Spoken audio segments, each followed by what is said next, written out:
오늘 말씀의 제목은 우리가 간절히 원하는 것, 본문에 들어있는 구절로 제목을 정해 보았습니다. 우리 성도님들 지금 간절히 원하시는 것 있으실까요? 내가 지금 간절히 원하는 것. 다른 사람을 향하여 간절히 원하는 것. 가족의 구원을 위하여 기도하시는 분들 간절히 원하고 계신 것 잘 알고 있습니다. 자녀를 위해서 기도하시는 분들 마찬가지죠? 정말로 간절히 원하면서 기도하고 있습니다. 그런데 생각해보면 그렇게 원하는 것, 우리 성도님들이 그렇게 간절히 원하고 계시는 것 굉장히 큰 것일까요? 굉장히 복잡하고 어려운 것일까요? 아니잖아요. 하나도 어렵지 않잖아요. 그냥 따라오기만 하면 되는 거잖아요. 그냥 그거 바라는 거잖아요. 이 너무 좋은 거 있는데 이거 좀 같이 누리면은 너무 좋을 텐데 그 마음으로 정말로 어렵지 않습니다. 그냥 내 마음 알아서 그냥 따라오기만 하면 되는 것. 그것 원하고 계시잖아요. 그런데 왜 그렇게도 안 따라오는지 너무나도 이상하게 그런 안타까운 상황이 우리 계속 이어지고 있습니다. 근데 오늘 말씀을 보니까 오늘은 히브리서 기자가 그 같은 마음인 거예요. 똑같은 마음으로 이렇게 이야기하고 있습니다. 우리가 간절히 원하는 것이 있다. 이제 우리라고 쓰니까 이 히브리서 기자가 이제 같이 사역하시는 분들하고 같이 이제 전하는 것 말씀으로 생각하시면 됩니다. 우리가 간절히 원하는 것이 있다. 누구를 향하여?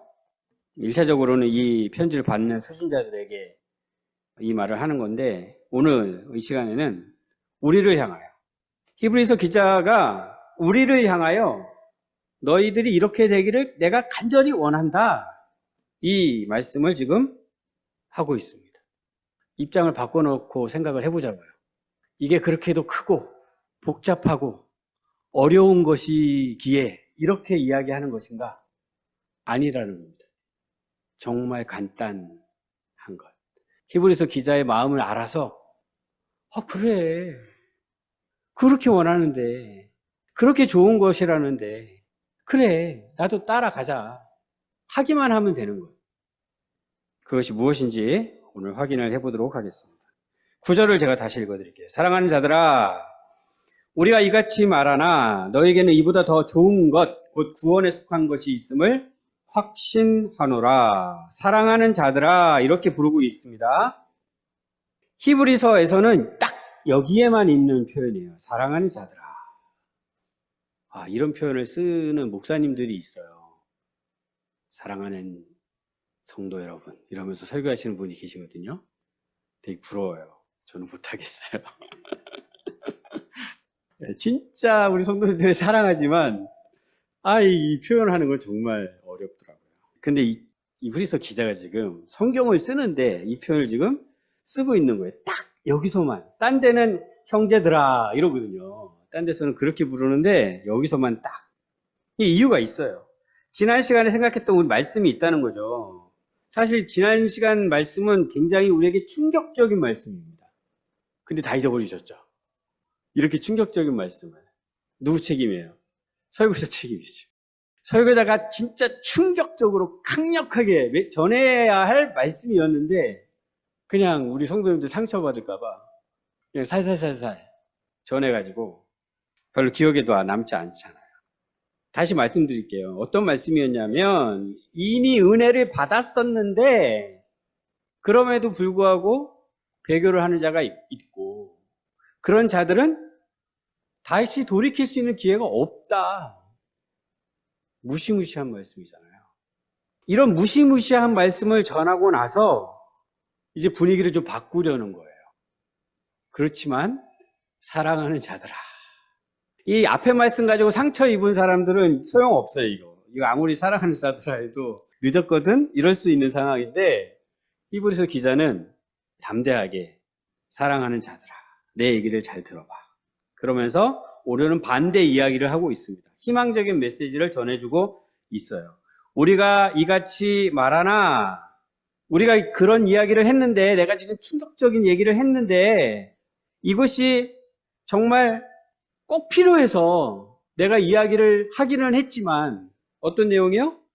은혜를 받았지만 배교하는 자들, 그들에겐 반드시 심판이 임한다. 이런 경고의 말씀을 내가 지금 전하기는 했지만 이 편지를 읽고 있는 너희들, 우리가 사랑하는 너희들, 너희에게 해당되는 얘기는 아니야. 이런 이야기를 하고 있는 거예요. 계속 보면 너희에게는 이보다 더 좋은 것, 곧 구원에 속한 것, 이런 것이 있다. 앞에 있는 비유의 말씀을 생각해 보면 너희는 합당한 채소를 내는 자들이다. 너희는 하나님의 복을 받는 자들이다. 내가 그것을 확신한다. 분위기가 완전히 바뀌었어요. 논리적으로 생각하기 좋아하시는 분들은 이런 말씀 쭉 읽으면 뭔가 좀 이상한 느낌이 들어요. 어떻게 이 얘기를 같이 할 수 있지? 너희들 배교하게 되면 더 이상 돌이킬 수 없고 결국은 심판받게 될 거야. 이런 얘기를 막 한참 하다가는 너희들에게 해당되는 얘기 아니야. 이런 얘기 지금 갑자기 하는 거잖아요. 약간 이상하다는 생각이 들 수도 있습니다. 그런데 저는 설교자니까 이 입장이 충분히 이해가 됩니다. 이렇게 이야기를 할 수밖에 없는 경우가 있어요. 근데 우리 성도님들도 그런 경우가 있었을 거예요. 누군가에게 훈계를 해야 하는 상황에서 그냥 무서운 말씀을 막 하신 다음에 너한테 하는 얘기는 아니고 뭐 이런 토를 달고서 이렇게 다음 이야기로 할 때가 있잖아요. 예, 뭐 그런 상황이죠. 근데 말씀인데 말씀을 이렇게 전해도 되나? 이런 생각이 또 들 수도 있는데 이런 말씀은 딱 이렇게 생각하십시오. 이 말씀 누가 읽을까요? 이 말씀 누구의 귀에 들어갈까요? 우리가 다 말씀을 똑같이 읽는 것 같지만 이 말씀을 다 똑같이 듣는 것 같지만 누구만 읽어줍니다. 누구만 들립니다. 누구만요? 구원받을 자들, 구원받은 자들. 그러니까 이렇게 이야기할 수 있어요. 들을 게 있는 자는 들어라 하면서 히브리서 기자가 지금 이렇게 쓰는 거예요. 누구에게? 그들에게.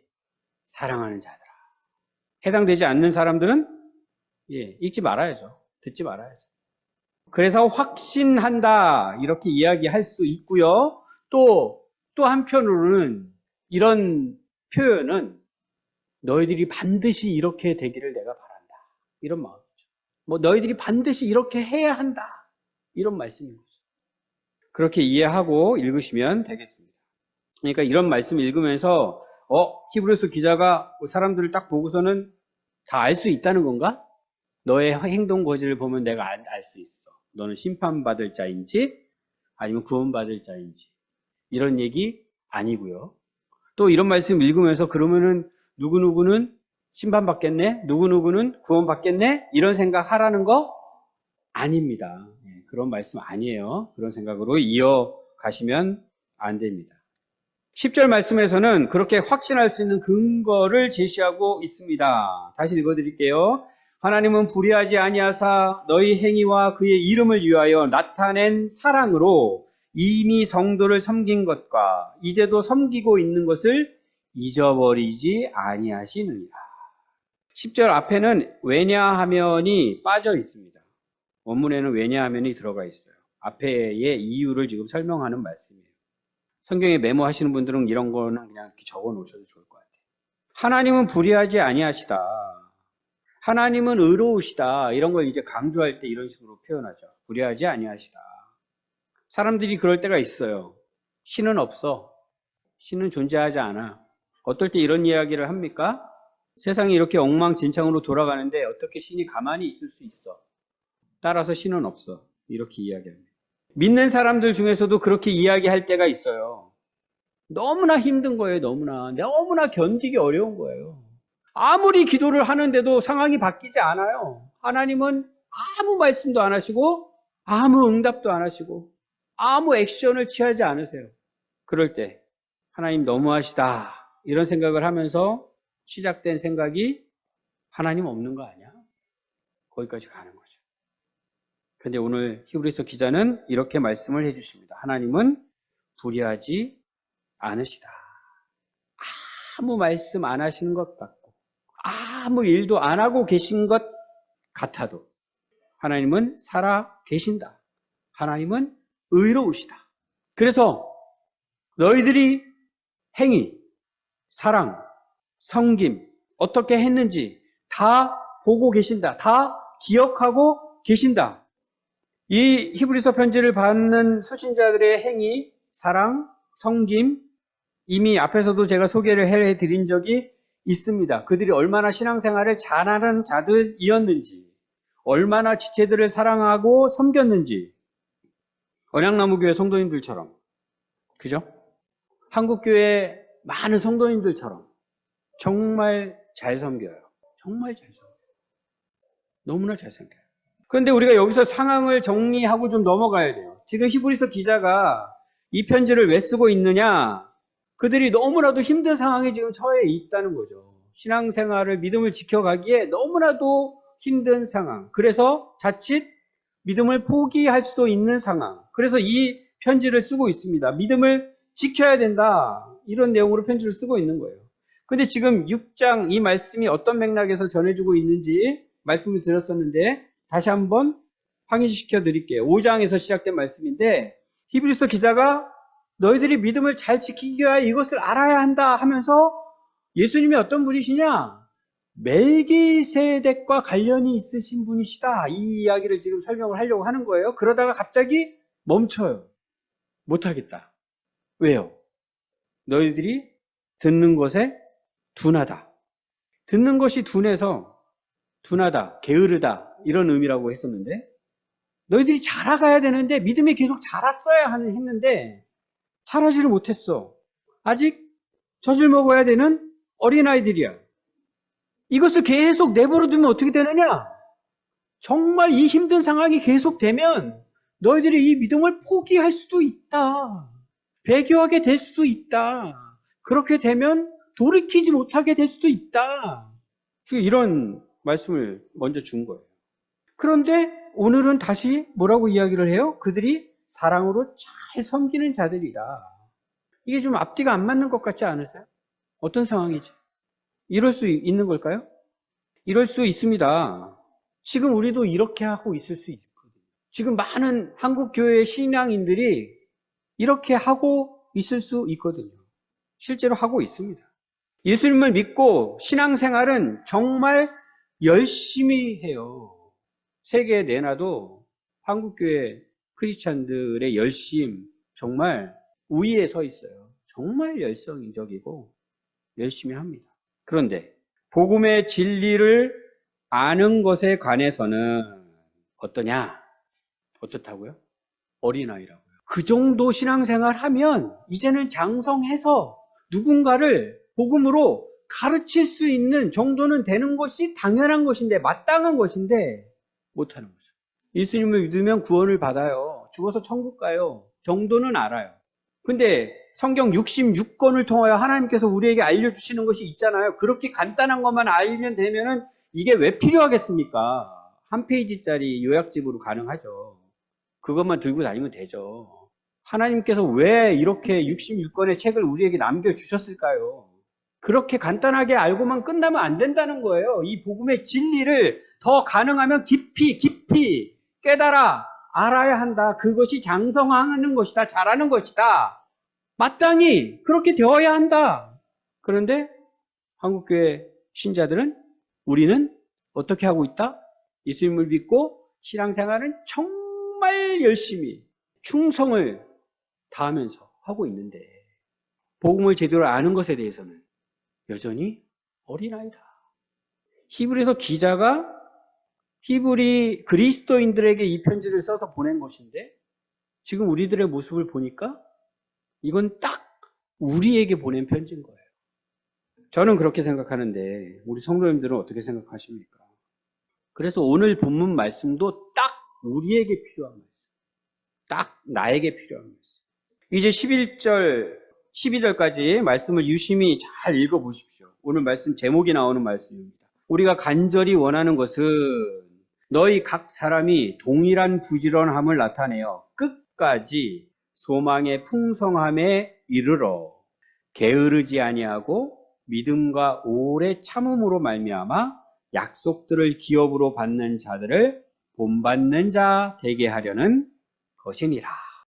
예, 조금 길어서 한꺼번에 팍 안 들어오실 것 같기도 한데 찬찬히 말씀을 드릴게요. 우리가 간절히 원하는 것, 간절히 원한다라는 말은 인간들의 강력한 욕망을 표현할 때 쓰는 말이에요. 성경에서. 성욕, 식욕, 우리가 이런 데 쓰는 욕이라는 그 한자가 있잖아요. 생각해보면 이거를 바라지 않을 수가 없는 것들이죠. 그리고 성경에서 특히 쓰는 욕자 들어가는 말이 탐욕, 절대 해서는 안 된다라고 하는 탐욕, 이럴 때 쓰는 말이에요. 이 말이. 예, 그 말인데 그 말이 자체가 나쁜 건 아니라는 거죠. 여기에 썼다는 거는. 그만큼 간절히 강력하게 원한다 이렇게 지금 얘기하고 있는 거예요. 꼭 기억하십시오. 무엇을 지금 그렇게 원하고 있는 것인지. 근데 먼저 잠깐 생각해 보면 좀 전에는 사랑하는 자들아 너희들이 구원 안에 있는 것 내가 확신한다 이렇게 얘기를 했는데 이렇게까지 얘기할 필요가 있나? 그 다음에는 걱정할 필요 없는 것 아닌가? 이렇게 또 얘기할 수도 있어요. 확신한다며. 근데 왜 이렇게까지? 이 땅에 살고 있는 신자들은 이렇게 주시는 말씀을 잘 이해하고 계셔야 돼요. 우리가 이 땅에서 믿음 생활을 지금 하고 있다라는 것은 딱 이 상황입니다. 딱 이 상황. 하나님께서 나를 택하시고 나를 부르시고 나에게 믿음을 주셔서 내가 구원을 받았어. 이것은 우리가 확신하고 있어야 하는 것. 그래서 천하태평으로 살면 되는 게 아니라 두렵고 떨림으로 항상 복종함으로 구원을 이루어야 되는 것이 우리에게 주어진 이 땅에서의 삶입니다. 이 두 가지가 항상 같이 가져가야 해요. 그래서 이상한 게 아니에요. 히브리서 기자가 지금 이렇게 말씀하시는 것은 전혀 이상한 것이 아닙니다. 그래서 간절히 원하고 있는 것이 무엇이라고 했습니까? 각 사람이 동일한 부지런함을 보이는 것. 지금까지 해오던 것 그대로 계속하면 된다는 겁니다. 지금까지도 잘해왔어. 너희들 잘해왔는데 그것 계속해서 어떤 상황에서도 포기하지 않고 계속해 나가면 돼. 그것을 지금 바라고 있는 것입니다. 언제까지요? 소망의 풍성함에 이를 때까지. 표현을 바꾸면 소망이 완전히 이루어질 때까지. 또 표현을 바꾸면 구원이 완성될 때까지. 우리가 지난번에 한번 생각했던 표현으로 또 바꾸면 완전한 대로 나아갈 때까지 계속 하기를 원한다. 12절에서는요. 게으르지 아니하고 듣는 것이 둔하다, 게으르다 그때 썼던 표현인데 여기서 다시 쓰고 있네요. 앞에서는 듣는 것에 게으르지 않아야 한다.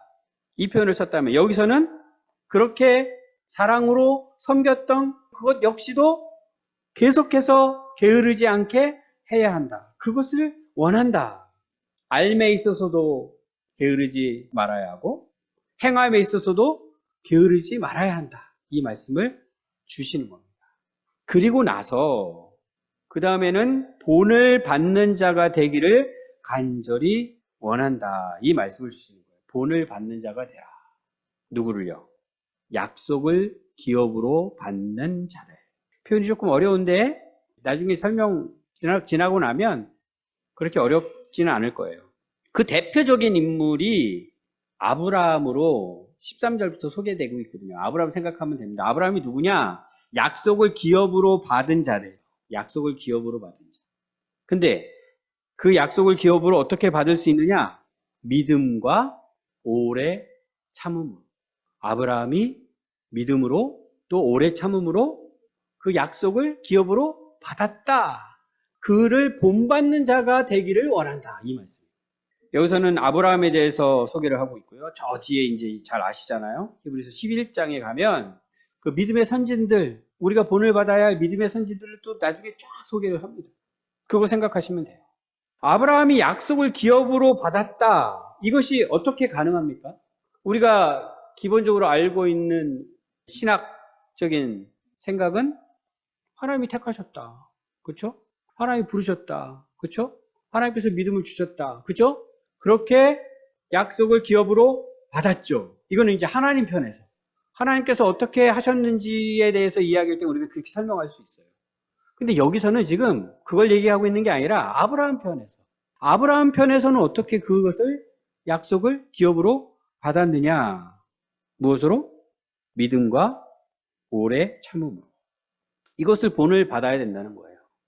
우리 역시도 믿음과 오래 참음으로 하나님께서 우리에게 주시는 약속을 기업으로 받아야 한다. 내가 그것을 원한다. 아브라함의 믿음에 대해서는 우리가 창세기 말씀에서 살펴본 적이 있습니다. 잘 알고 계시죠?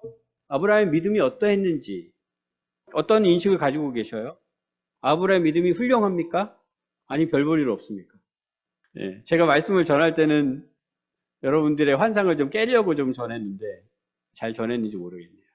하나님이 떠나라. 그래서 고향을 떠났어요. 와, 생각하면 믿음 정말 대단하죠. 근데 우리 성도님들도 대단하잖아요. 그러면 예수 믿어라. 믿었잖아요. 지금 똑같잖아요. 안 믿는 사람 얼마나 많은데. 그러니까 아브라함 믿음하고 우리 성도님들 믿음하고 별 차이 없어요. 그래서 지금 여기 와서 예배 드리고 있는 거잖아요. 그 믿음으로. 왜 그러세요? 왜 도대체 세상 사람들은 이해를 할 수가 없죠. 아브라함을 이해할 수 없었던 거죠. 우리 지금 벌써 그렇게 하고 있으니까 우리 동급이에요. 아브라함. 그 동급인 증거들을 창세기 말씀을 통해서 우리는 확인을 했습니다.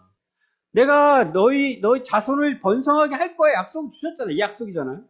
근데 아브라함이 믿었겠죠. 믿었는데 그 믿음이 지켜졌습니까? 아니잖아요. 시간이 계속 지나가니까 10년이 지나고 20년이 지나고 근데 하나님이 약속을 안 지키는 거죠. 아브라함 입장에서는.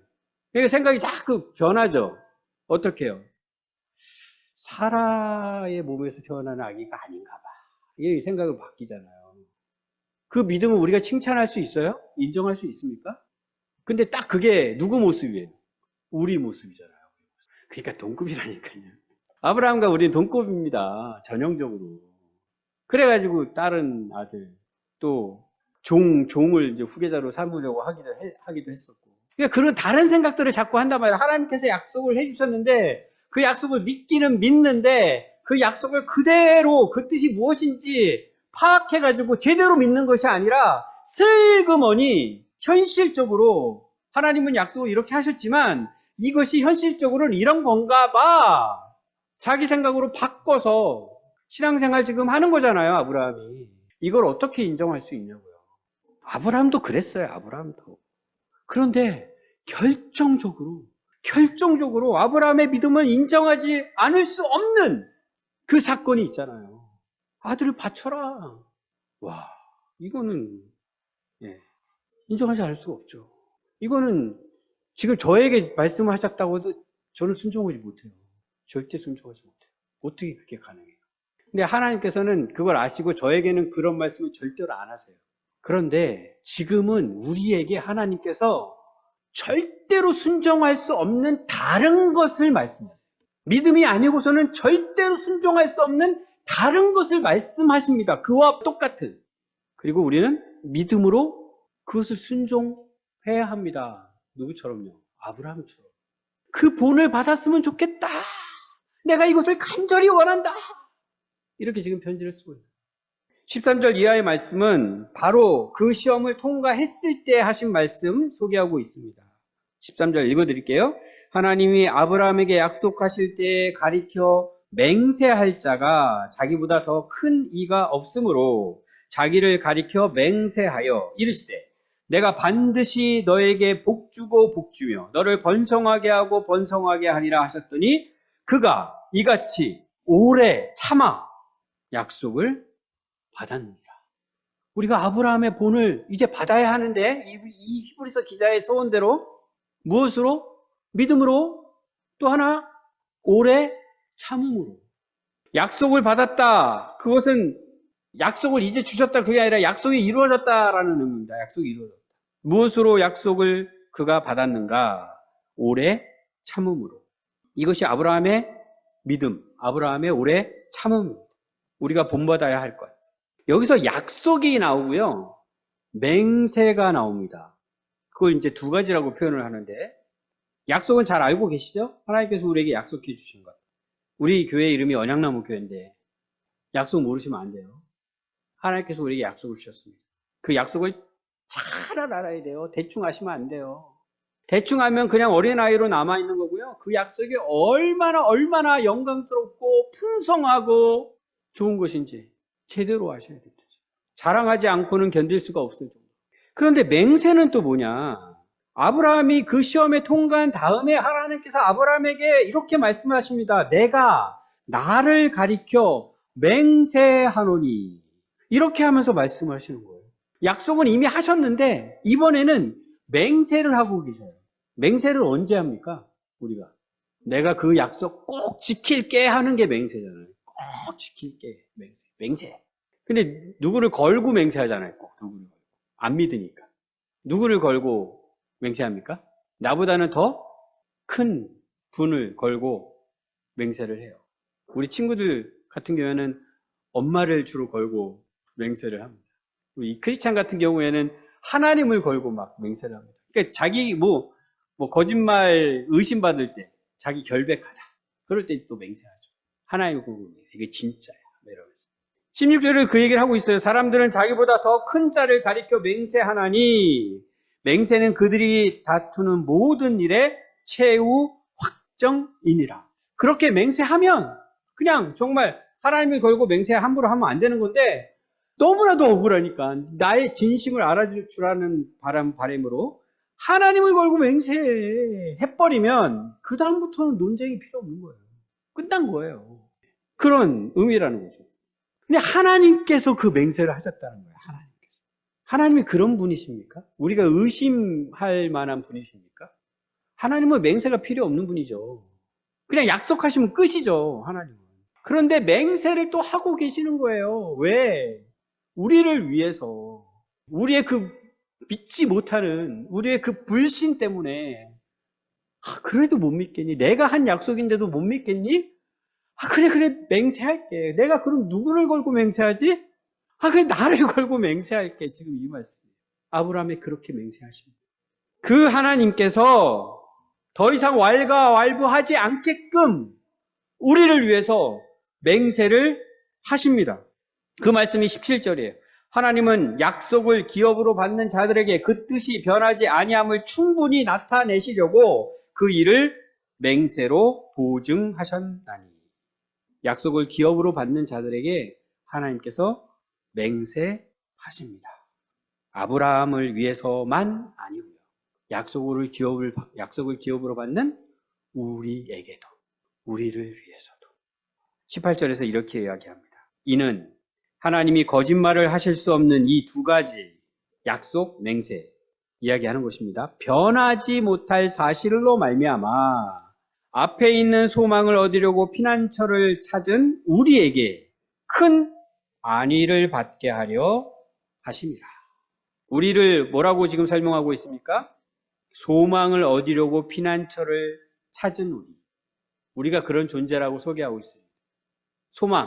소망을 얻으려고. 무슨 소망이겠어요? 하나님께서 약속해 주신 거. 그게 우리의 소망이에요. 하나님께서는 우리에게 약속해 주신 것, 그것이 우리의 소망입니다. 그러니까 잘 알아야죠. 대충 알면 안 되죠. 내가 소망해야 하는 것, 마땅히 소망하고 살아가야 하는 것, 그것을 얻으려고 우리가 무엇을 했느냐? 피난처를 찾았다. 근데 이 찾은을 과거로 또 해석하시면 안 되고요. 피난처를 찾아 떠났다, 출발했다, 그리고 지금 피난처를 찾고 있다. 이렇게 이해하시면 좋을 것 같아요. 그런 우리에게 큰 안위를 받게 하시려고, 위로를 주시려고. 지금 믿음 생활하는 게 너무 힘든 상황이라고 했어요. 우리 성도님들도 너무 힘들잖아요. 어떨 때는 정말 더 이상은 견디기 어려운 상황에 직면하기도 하잖아요. 그런 우리에게 우리의 믿음을 지키고 우리가 오래 참을 수 있도록 하나님 당신께서 직접 당신을 걸고 이 약속 내가 반드시 지킬 거야 하면서 맹세하셨다는 말씀입니다. 그럼 어떤 맹세를 하셨느냐? 이 말씀을 좀 찾아봤으면 좋겠습니다. 시편 110편 4절. 사실 히브리서 전체가 계속 이 말씀을 하고 있는 거거든요. 이 말씀을 계속 하고 있는 거예요.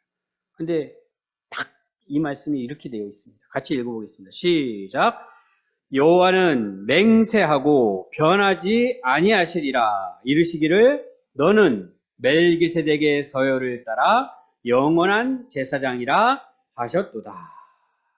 멜기세덱이 나오고요. 예수님께서 멜기세덱과 관련되어 있다라고 지금 히브리서 기자가 설명을 막 하려고 하던 참이었다고 했어요. 그리고 잠깐 멈추고는 그들을 준비시키는 말씀을 지금 주고 있는 것인데, 그러면서 무슨 이야기를 하고 있냐면 하나님께서 우리에게 약속을 하셨고 그뿐만 아니라 맹세까지 하셨다. 믿지 못하는 우리 믿을 수 있게끔 하려고 맹세까지 하셨다. 이 설명을 하고 있는데 시편 110편 4절을 보니까 너는 멜기세덱의 서열을 따라 영원한 제사장이라. 예수님은 멜기세덱의 반차를 따르는 영원한 제사장이시다. 이거 하나님께서 약속해 주셨다는 거예요. 약속해 주셨을 뿐만 아니라 맹세까지 하셨다는 거예요. 이것을 누구에게? 우리에게. 이 약속과 이 맹세가 얼마나 중요한 것인지 19절부터 설명해 주고 있는데요. 우리가 이 소망을 가지고 있는 것은, 이 소망, 하나님께서 약속해 주신 것, 그것이 소망이라고 그랬죠. 우리가 이것을 가지고 있는 것은 영혼의 닷 같아서. 닷 아시죠? 우리 모르는 친구들 위해서 배에는 이 닷이 있어야 됩니다. 뭐 드라마나 영화 같은 데 보면은 배가 이렇게 멈출 때 끼리끼리 하면서 막 이렇게 셋줄이 막 내려와 가지고 닷을 내리죠. 그러면 저 밑에 바다 밑에 땅 있는 데까지 가 가지고 그 닷이 팍 박히게. 그러면 파도가 아무리 험하게 치더라도 배가 떠내려가지 않게, 파손되지 않게 지켜주는 그 역할을 하는 것인데, 그걸 지금 비유하고 있습니다. 우리가 피난처를 찾아 떠났어요. 배가 돼서 출항을 했어요. 그런데 그 배에 닻이 있는데 그 닻이 무엇이다? 우리가 품고 있는 그 소망이 그 닻이다. 우리를 견고하게 지켜주고 우리를 그 목적지까지 안전하게 도달하게 해주는 그 닻의 역할이 바로 그 소망인데, 그 소망이 뭐라고요? 하나님께서 약속해 주신 거, 하나님께서 맹세해 주신 거. 그것이 영혼의 닷 같아서 튼튼하고 견고하여 휘장 안에 들어가나니. 우리의 목적지가 휘장 안이랍니다. 휘장 안은 지성소예요. 아무나 함부로 들어가지 못하는, 대제사장도 함부로 들어가지 못하는 그곳까지 우리가 들어갈 수 있게끔. 그리고 20절, 그리로 앞서 가신 예수께서 멜기세덱의 반차를 따라 영원히 대제사장이 되어 우리를 위하여 들어가셨느니라. 우리가 거기로 들어갈 수 있게끔 예수님께서 먼저 우리의 영원한 대제사장이 되셔서 그곳에 들어가셨다. 이 말씀을 주시는 거예요. 이것이 중요하겠습니까? 그냥 대충 읽고 지나가면 되겠습니까? 그래서 히브리서 기자가 이 내용을 이제 이어지는 7장에서부터 저 뒤에 10장까지 다루고 있어요. 요 부분만, 요 내용만. 그러니 우리가 이 히브리서 말씀을 소홀히 여길 수 있겠습니까? 대충 읽고 이런 게 있구나 이렇게 지나갈 수 있어요? 그냥 계속 어린아이로 살려면 그렇게 해도 되는 건데 그러지 말아야죠. 알아야죠. 더 깊이 이 말씀을 우리에게 주신 이유, 이 말씀을 통행하여 우리가 자라가야 한다는 것을 분명하게 알 수 있어야 할 것입니다. 이제 말씀을 맺겠습니다. 우리 사랑하는 성도님들, 사랑하는 형제님, 사랑하는 자매님, 옆에 한번 쳐다보면서 얼굴 보면서 한번 그 마음을 가지고 한번 이야기해 보십시오. 사랑하는 딸아 이렇게 하셔도 되고 사랑하는 아내, 남편 해도 되고요. 어떠세요? 배교 가능성이 있어 보이십니까? 예, 배교할 수도 있을 것 같습니까? 아니면 그보다 더 좋은 것, 구원에 속한 것이 있어 보이십니까? 구원에 속한 것 있어 보이시죠? 예, 확신하시죠? 그리고 나서 바라는 것을 생각해 보십시오. 바라는 것. 옆에 계신 분에게 바라는 거. 먼저는 뭐 나 자신을 향하여 생각을 해봐야 되지만 옆에 계신 분이 이렇게 되기를 바란다. 어떻게 되기를요? 믿음, 오래 참음으로 약속을 기업으로 받은 우리 믿음의 선지인을 본받는 자가 되었으면 좋겠다. 하나님께서 먼저 우리에게 약속하셨습니다. 약속이 있는 거예요. 이 약속 모르면 꽝입니다. 꽝. 하나님께서 우리에게 어떤 약속을 해주셨는가 이것 분명히 아셔야 하고요. 그 약속을 우리는 믿는 자들입니다. 그 약속이 우리의 소망입니다. 그 소망 품고 살아가는 자들입니다. 잘 믿지 못할까 봐 하나님께서 맹세까지 해주셨다는 거예요. 그 소망을 향하여 우리는 출발을 했습니다. 그런데 그 길이 쉬운 길이 아니라는 거죠. 이것을 잘 생각 안 하는 것 같아요. 잘 알지 못하고. 이걸 너무 만만하게 봐요. 이스라엘 백성들 생각해 보십시오. 출애굽.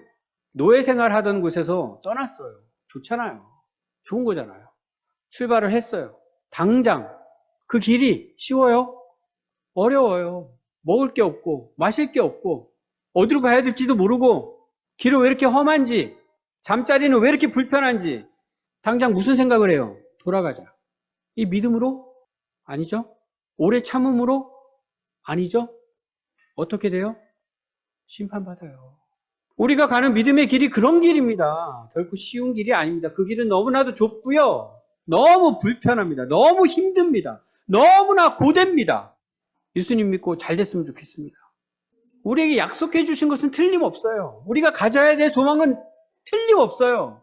그러나 그 길은 우리가 생각한 것과 달라요. 그걸 잘 알아야 돼요.